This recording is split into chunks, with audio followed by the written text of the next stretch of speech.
सी, यानी ये C point हम उसमें ऐड करते जाएंगे तो वो इन दोनों की जो कंपोजिशन है ये ट्रांसलेशन हो जाएगी।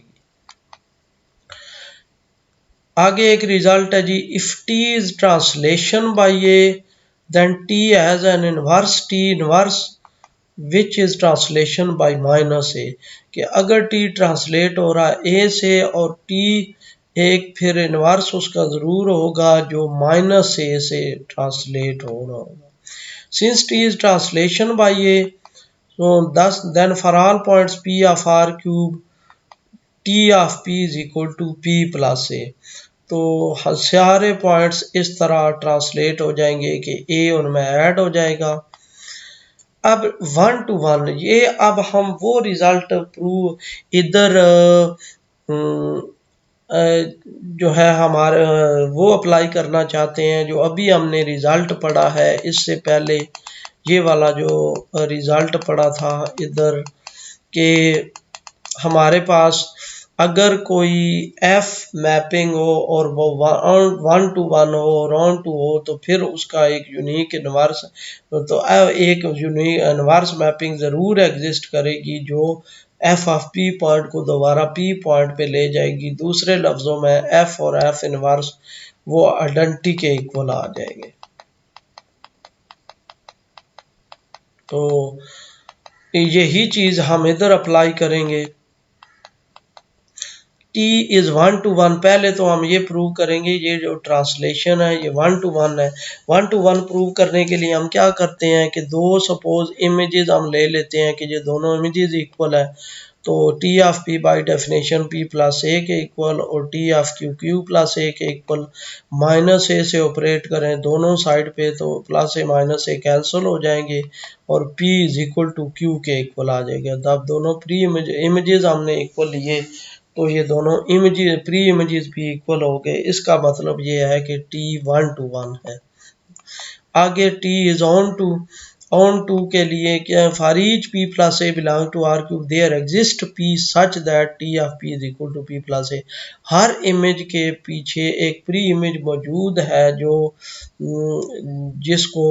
जिसका मैपिंग लें या जिस पे फंक्शन अप्लाई करें तो ये रिजल्ट आ रहा है। तो इस तरह T ऑन टू भी है। तो we know that if F is both 1 to 1 and on to, वही जो रिजल्ट हमने पढ़ा है वही चीज इधर लिखा, then have as a unique inverse F inverse which sends each point F of P back to P, that is F inverse is equal to I, F inverse F is equal to I। यानी अगर ये 1 to 1 हो जाए mapping और on to हो जाए तो फिर उसका यूनिक इनवर्स एग्जिस्ट करेगा जो ये कंडीशन सेटिस्फाई करेगा। तो T inverse T of P is equal to P हो जाएगा, ये दोनों कंडीशन हो जाएंगी। तो T inverse T of P किसके इक्वल आ जाएगा, T ऑफ P क्या है P प्लस ए और T दस T inverse is translation by minus A, क्योंकि जब हम इसको ट्रांसलेशन बाय माइनस ए करते हैं तो तभी ये P के इक्वल आता है। तो इसका मतलब यह है कि T इनवर्स इज ट्रांसलेशन जो है वो माइनस ए से होगी। आगे एक रिजल्ट है जी, given any 2 points P and Q of R cube there exist a unique translation. इससे पहले हमने क्या पढ़ा है जी कि T अगर ट्रांसलेशन एग्जिस्ट करे तो एक T अगर T ट्रांसलेट हो रही है A से तो T इनवर्स जो ट्रांसलेट होगी वो माइनस A से। तो अब हम कह रहे हैं कि दो जो पॉइंट्स हैं P और Q of cube there exist a unique translation such that T of P is equal to Q। तो एक यूनिक ट्रांसलेशन एग्जिस्ट करेगी जो T ऑफ P को Q पे ले जाएगी दो पॉइंट्स पे। Suppose T is translation by A, then T of P is equal to P plus A हो गया। For T P is equal to Q we have Q equal to P plus A equal आ गया, Q minus P is equal to A। Thus there exists unique translation Q minus P that carries P to Q। यानी एक unique ये translation exist करेगी जो कि Q minus P को, जो हमारे पास यूनिक ट्रांसलेशन जो इक्वल होगी Q माइनस P पे के वो P को ले जाएगी Q पॉइंट पे। आगे है जी ऑर्थोगोनल ट्रांसफॉर्मेशन। इसकी डेफिनेशन, ऑर्थोगोनल ट्रांसफॉर्मेशन की डेफिनेशन क्या है जी? A linear transformation that preserve dot products in the sense that C of P dot C of Q is equal to P dot Q for all PQ। Orthogonal transformation की क्या definition हुई कि एक linear transformation जो R cube से R cube में है, अगर वो डॉट प्रोडक्ट प्रिजर्व करती है, यानी उनके जो प्री इमेजेस के दरमियान जो डॉट प्रोडक्ट आ रहा है, जो वैल्यू आ रही है, वही उसके इमेजेस के दरमियान आ रही हो तो फिर हम कहेंगे कि ये जो लीनियर ट्रांसफॉर्मेशन है ये ऑर्थोगोनल ट्रांसफॉर्मेशन है।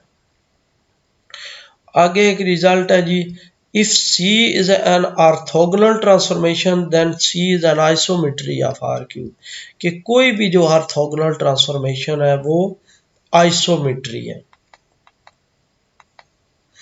C preserves dot product. अब पहले तो हम प्रूव करेंगे कि C प्रिजर्व करती है ये dot product. By definition P का नॉर्म किसके इक्वल होता है? नॉर्म का square P dot P। C of P norm square is equal to C of P dot C of P is equal to P dot P, P norm का square. अब C यहाँ पे sorry C of P is equal to P नाम का square.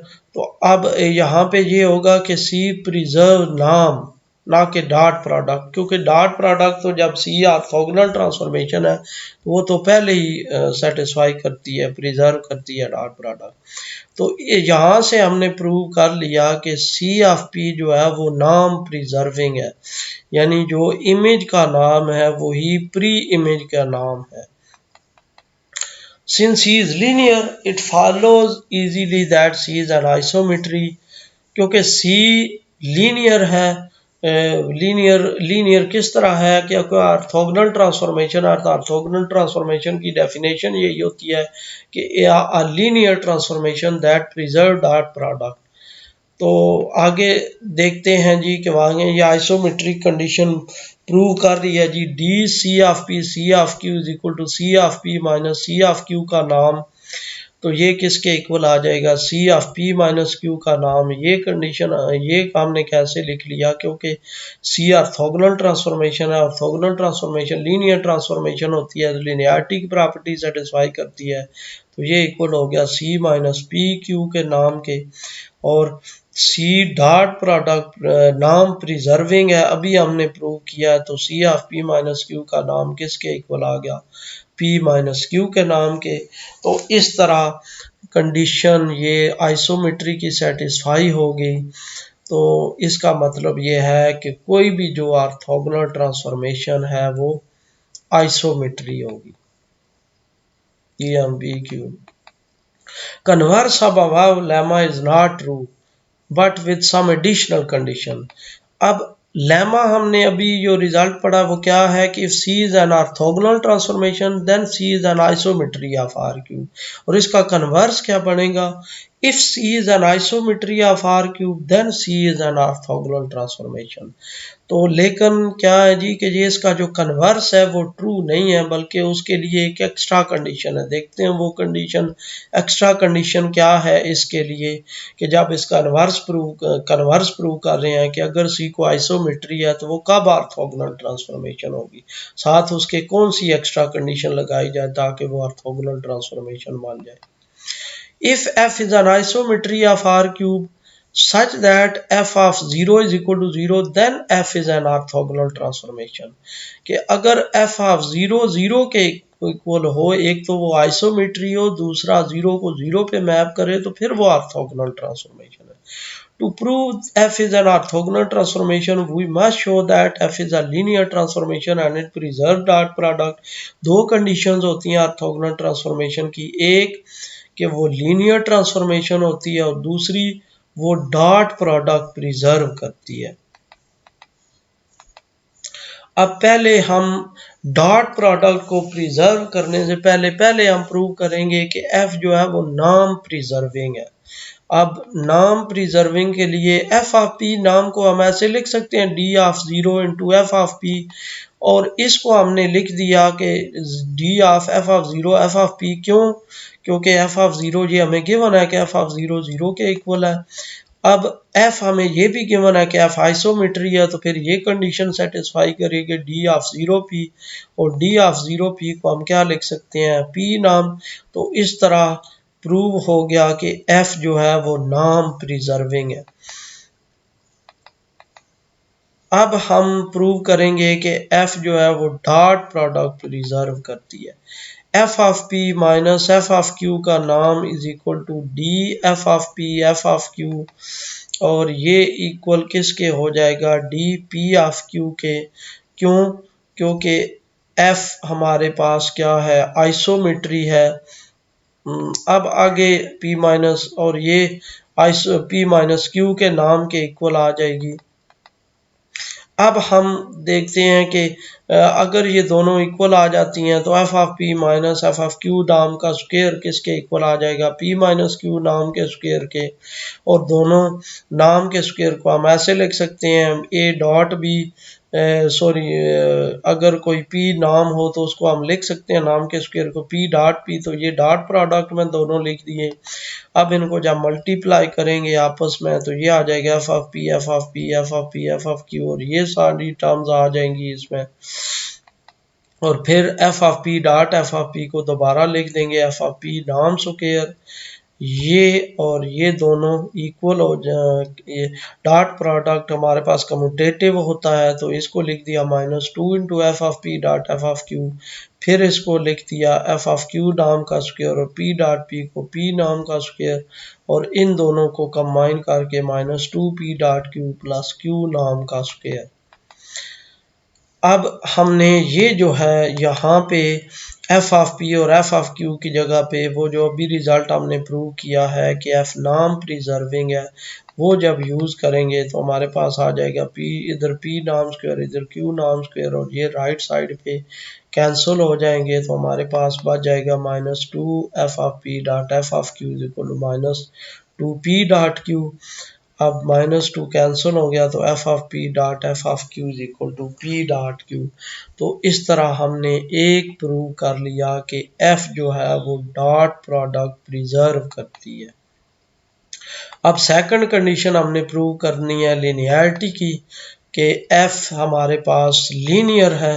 Late u1 u2 u3 हमारे पास कोई भी हमारे पास ये यूनिट वेक्टर्स हैं x डायरेक्शन में, y डायरेक्शन में और z डायरेक्शन में।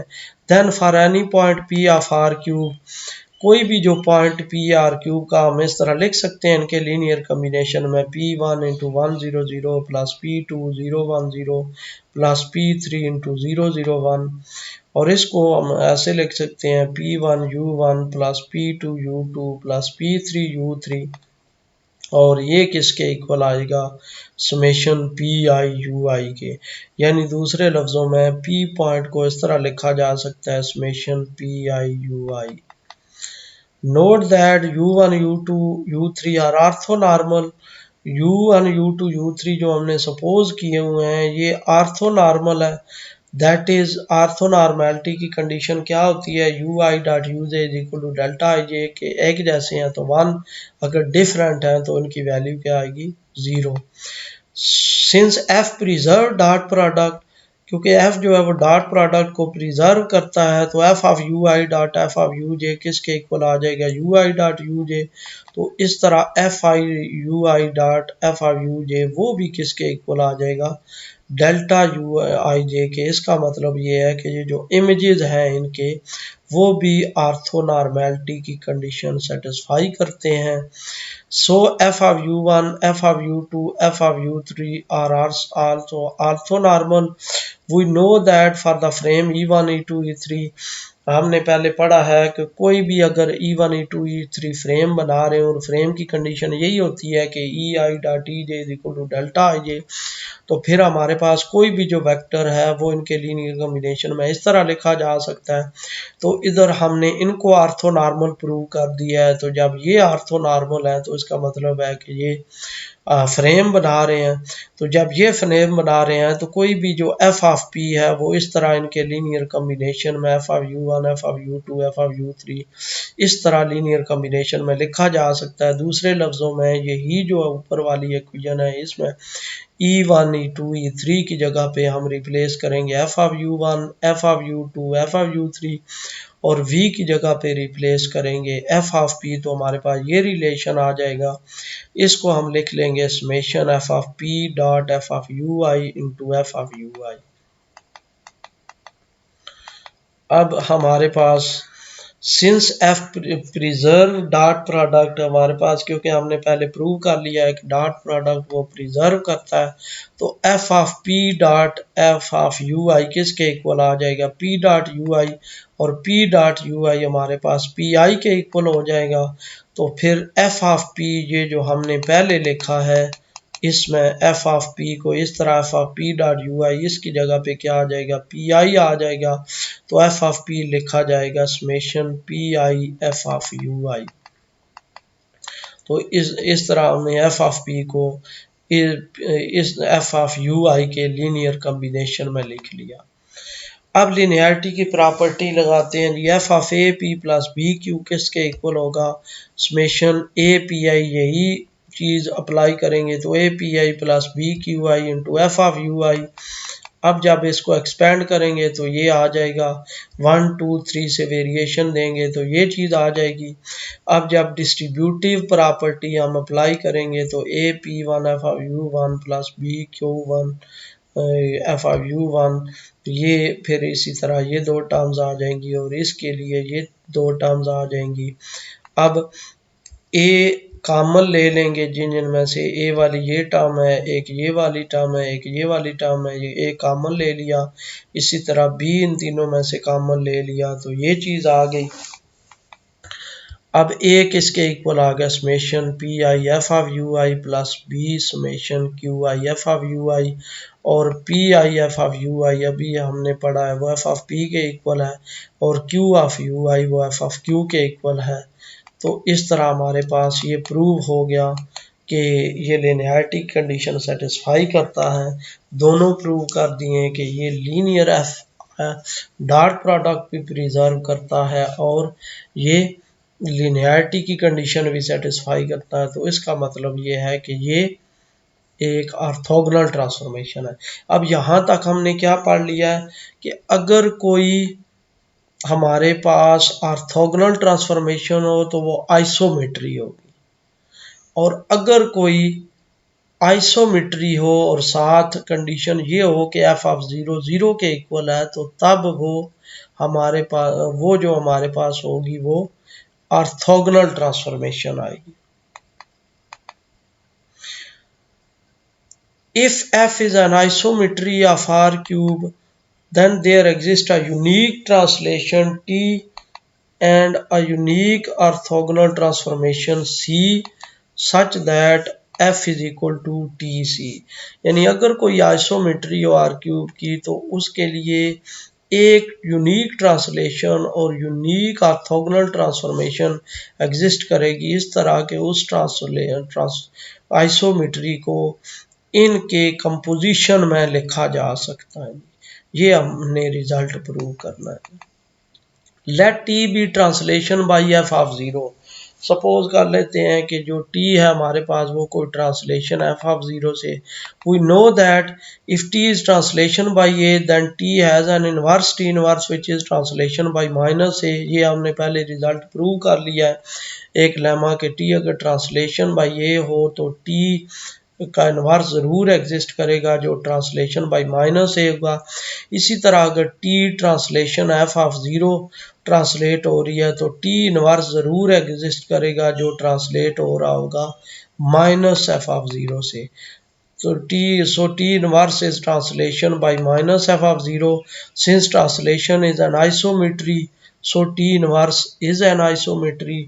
अगर क्या ट्रांसलेशन अगर आइसोमेट्री है, ट्रांसलेशन हमने पहले प्रूव किया है या आइसोमेट्री है, तो जो टी इनवर्स है ये भी एक ट्रांसलेशन है by minus F of zero, तो ये भी एक आइसोमेट्री होगी। We know that if f and g are isometries, then their composition fg is also an isometry। ये भी हमने रिजल्ट प्रूव किया है कि f और g अगर आइसोमेट्री है तो उनकी जो कंपोजिशन है वो भी आइसोमेट्री होगी। तो इसका मतलब ये है कि t इनवर्स f वो भी है, f तो हमें पहले ही गिवन है आइसोमेट्री है, और t इनवर्स ट्रांसलेशन होगी तो ये ट्रांसलेशन भी आइसोमेट्री है। तो इसका मतलब ये है कि t इनवर्स f वो भी हमारे पास आइसोमेट्री होगी। T inverse F of zero किसके इक्वल आएगा? T inverse of F of zero. और टी इनवर्स अभी हमने पढ़ा है कि टी अगर ट्रांसलेशन बाई ए हो तो टी इनवर्स जो होगा वो ट्रांसलेशन बाई माइनस ए होगा। यानी टी ऑफ पी अगर पी प्लस ए है तो T inverse of P P minus A हो जाएगा। तो यहाँ पे इसको अगर पी कंसिडर करते हैं तो T inverse of F of zero किसके इक्वल आ जाएगा? F of zero minus F of zero के यहाँ पे एफ ऑफ इसको हमने पी कंसिडर किया तो ये इक्वल इसके आ गया, और F of zero minus F of zero zero के इक्वल आ गया। अब टी इनवर्स एफ जीरो को जीरो पे ही मैप कर रहा है। और अब हमारे पास अगर ये आइसोमेट्री है, we know that if f is an isometry of R cube such that f of 0 is equal to 0, then f is an orthogonal transformation। और ये देखें कि टी इनवर्स एफ आइसोमेट्री है और वो जीरो को जीरो पे ही मैप कर रही है, दोनों कंडीशन सेटिस्फाई हो रही हैं। तो इसका मतलब ये है कि ये जो टी इनवर्स एफ है ये एक ऑर्थोगोनल ट्रांसफॉर्मेशन होगी। यहाँ तक हमने प्रूव कर लिया कि टी इनवर्स एफ क्या है, वो ऑर्थोगोनल ट्रांसफॉर्मेशन है, और उसको सपोज करते हैं ये सी के इक्वल है। टी इनवर्स एफ सी के इक्वल होगा। T inverse F is equal to T C, दोनों साइड पे टी से ऑपरेट करेंगे तो ये क्या आ जाएगा? F is equal to T C. अब इस तरह हमने रिलेशन यहाँ तक तो प्रूव कर लिया कि अगर कोई एफ आइसोमेट्री हो तो उसके लिए एक ऑर्थोगोनल ट्रांसफॉर्मेशन एग्जिस्ट करेगी और एक ट्रांसलेशन एग्जिस्ट करेगी, जिनके कंपोजिशन में इसको लिखा जा सकता है। अब हमने ये भी पढ़ा था कि यूनिक ट्रांसलेशन और यूनिक ऑर्थोगोनल ट्रांसफॉर्मेशन एग्जिस्ट करती है कि जिसके कंपोजिशन में इस आइसोमेट्री को लिख सकते हैं। तो यूनिकनेस प्रूव करने के लिए, to prove the uniqueness suppose that F N can also be expressed as T bar C bar. Uniqueness prove करने के लिए हम सपोज कर लेते हैं कि एफ जो है वो इसके भी लीनियर इस तरह भी लिखा जा सकता है, where T bar is a translation and C bar an orthogonal transformation. T inverse T C is equal to T inverse T bar S C bar. तो जब हम इन दोनों को दोनों साइड पे टी इनवर्स से ऑपरेट किया तो ये आइडेंटिटी और C is equal to C bar के इक्वल आएगा। We have to show that T bar is equal to T and C bar is equal to C. ये तो हमने अब ये रिजल्ट सॉरी ये पहले आए हुए हैं तो ये पहले पूरी देख लेते हैं जी। We have to show that T bar is equal to T and C bar is equal to C. तो हमने शो क्या करना है कि टी बार सी के इक्वल टी के इक्वल है और सी बार सी के इक्वल है। सपोज हमने किया हुआ है कि एफ इसके भी इक्वल है और एफ इसके भी इक्वल है, तो ये दोनों टी इनवर्स सी किसके इक्वल आ जाएगा जी? T inverse T bar C bar into C बार। अब हमने क्या किया जी कि पहले आप देखें तो ये टी सी और सॉरी यहाँ पे गलती है, एक यहाँ पे टी टी इनवर्स आना चाहिए, क्योंकि जब ये दोनों इक्वल लिखेंगे T C is equal to T bar C bar, तो वो क्या आ जाएगा? दोनों तरफ जब टी इनवर्स से ऑपरेट करेंगे तो ये आ जाएगा C is equal to T inverse T bar into C bar. Since C and C bar are orthogonal transformation, so they are linear transformation। क्योंकि ऑर्थोगोनल ट्रांसफॉर्मेशन जो है वो लीनियर ट्रांसफॉर्मेशन होती है जो dot product preserve and maps origin to origin. और जो भी हमारे पास लीनियर ट्रांसफॉर्मेशन होती है, लीनियर ट्रांसफॉर्मेशन की कंडीशन यही है, लीनियर अलजेब्रा का रिजल्ट है कि जो लीनियर ट्रांसफॉर्मेशन होती है वो लाजमी ज़ीरो को ज़ीरो पे मैप करती है। तो ये दोनों जब ऑर्थोगोनल ट्रांसफॉर्मेशन है तो ऑर्थोगोनल ट्रांसफॉर्मेशन की हमने डेफिनेशन ही यही पढ़ी है कि ऑर्थोगोनल ट्रांसफॉर्मेशन एक लीनियर ट्रांसफॉर्मेशन होती है जो ज़ीरो को और जो डॉट प्रोडक्ट रिजर्व करती है। तो जो भी लीनियर ट्रांसफॉर्मेशन है वो हमारे पास ज़ीरो को ज़ीरो पे मैप करती है।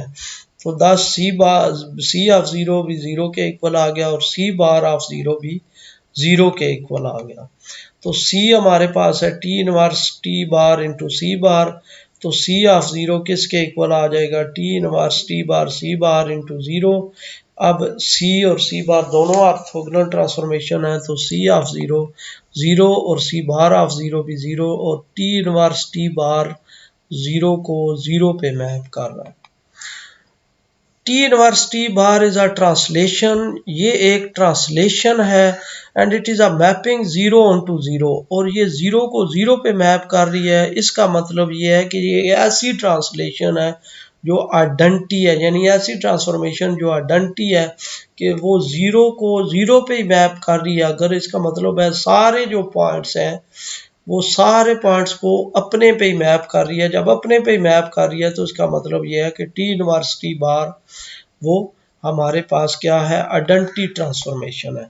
सो टी इनवर्स टी बार आई के इक्वल आ गया और दोनों साइड पे जब टी से ऑपरेट करेंगे तो टी बार किसके इक्वल आ जाएगा, टी के इक्वल। इस तरह हमने यहाँ तक प्रूव कर लिया कि जो टी बार है वो टी के इक्वल है, ये दोनों एक ही चीज़ है। अब T C is equal to T bar C bar, ये हमने पहले जो सपोज किया है दोनों इक्वल है। दोनों साइड पे जब टी इनवर्स से ऑपरेट करेंगे टी बार की जगह पे फिर टी लिख दिया, क्योंकि अभी हमने प्रूव कर लिया कि टी बार और टी इक्वल है। टी इनवर्स से ऑपरेट करेंगे तो ये हमारे पास क्या आ जाएगा, C is equal to C बार। और इस तरह हमने प्रूव कर लिया कि ये जो सी और टी बार और सी बार है ये भी दोनों बेसिकली टी और सी है। तो इस तरह एक यूनिक ट्रांसलेशन और यूनिक ऑर्थोगोनल ट्रांसफॉर्मेशन एग्जिस्ट करती है कि एफ को उसके लिखा जा सकता है उसकी फॉर्म में। Thus, every isometry can be uniquely described as an orthogonal transformation followed by a translation। यानी कि जो भी आइसोमेट्री है वो इस तरह एक orthogonal transformation followed by a translation में लिखी जा सकती है uniquely. If in f is equal to t, c is called the orthogonal part of f and t is called the translational part of f। किसी भी isometry में ये जो c है ये ऑर्थोगोनल पार्ट उसका होता है और t हमारे पास क्या होगा, ये ट्रांसलेशनल पार्ट होगा उसका। Explicit formula for an arbitrary isometry, आप कोई भी जो आइसोमेट्री हो हम उसको किस तरह एक सिंपल फॉर्म में या फार्मूला की फॉर्म में लिख सकते हैं। ये तो हमने डेफिनेशन पढ़ी है ना कि D F of P F of Q is equal to D of P Q के इक्वल होगा। If C is any linear transformation, कि सी अगर कोई लीनियर ट्रांसफॉर्मेशन हो तो इट्स मैट्रिक्स सच दैट, इसका जो मैट्रिक्स होगा वो इस फॉर्म में लिख सकते हैं, सी ऑफ P1 P2 P3 किसी पॉइंट P पे अप्लाई करें तो समेशन C1 जे पी जे समेशन C2 जे पी जे C3 जे पी जे, और इसको मैट्रिक्स फॉर्म में इस तरह लिखा जा सकता है जी। Using the column vector conventions Q is equal to CP can be written as, कि अगर हमारे पास Q हम डेनोट करें कि ये CP के इक्वल है तो इसको हम लिख सकते हैं Q1 Q2 Q3, और यहाँ पे ये CP को इस तरह लिख दिया। By standard result of linear algebra a linear transformation of R cube is orthogonal if and only if its matrix is orthogonal। कि कोई भी जो लीनियर ट्रांसफॉर्मेशन है जो ऑर्थोगोनल होगी कब, जब उसका with respect to standard basis उसका मैट्रिक्स बनाएं। और ये लीनियर ट्रांसफॉर्मेशन का with respect to standard basis matrix कैसे बनाते हैं, ये बीएससी में 6 चैप्टर में ये गिवन है कि लीनियर ट्रांसफॉर्मेशन को इन टर्म्स ऑफ मैट्रिक्स कैसे लिखते हैं। और तो वो जो उसका जो मैट्रिक्स होगा वो ऑर्थोगोनल होगा। ऑर्थोगोनैलिटी की कंडीशन क्या है कि कोई भी मैट्रिक्स जो रियल मैट्रिक्स है वो ऑर्थोगोनल कब होगा, जब वो ए और ए ट्रांसपोज आइडेंटिटी के इक्वल आ जाए, और ए ट्रांसपोज अगर आइडेंटिटी के इक्वल आ जाए तो ए ट्रांसपोज देखें इनवर्स से दोनों साइड पे ऑपरेट करें तो ए ट्रांसपोज ए इनवर्स के इक्वल आ जाएगा। इसका मतलब यह है कि ऑर्थोगोनल मैट्रिक्स का जो इनवर्स होता है वो उसके ट्रांसपोज के इक्वल आ जाता है। ये हमने लीनियर अलजेब्रा के ये रिजल्ट्स पढ़े हैं। For the isometry f is equal to t c, if t is translation by a, अगर t हमारे पास ट्रांसलेशन हुआ ये तो f of p is equal to T C P किसके इक्वल आ जाएगा, a प्लस सी पी के, क्योंकि हमें पता है कि t ऑफ p किसके इक्वल होता है, p प्लस a के। तो f of p1 p2 p3 जब कंपोनेंट फॉर्म में लिखेंगे तो ये क्या आ जाएगा, a1 plus summation c1 J P जे, a2 plus summation c2 J P जे plus a3 plus summation c3 J P जे। और इनको अगर मैट्रिक्स फॉर्म में लिखें तो इस तरह हम लिखेंगे F of p1 p2 p3, हमारे पास कॉलम वेक्टर आ जाएगा q1 q2 q3, और इधर आ जाएगा एक first column a1 a2 a3 plus आगे साथ उसके ये कॉलम आ जाएगा ये वाला। तो इस तरह हम मैट्रिक्स सिंपल फॉर्म में कोई जो आइसोमेट्री है उसको हम लिख सकते हैं in terms of orthogonal in terms of orthogonal transformation and translation।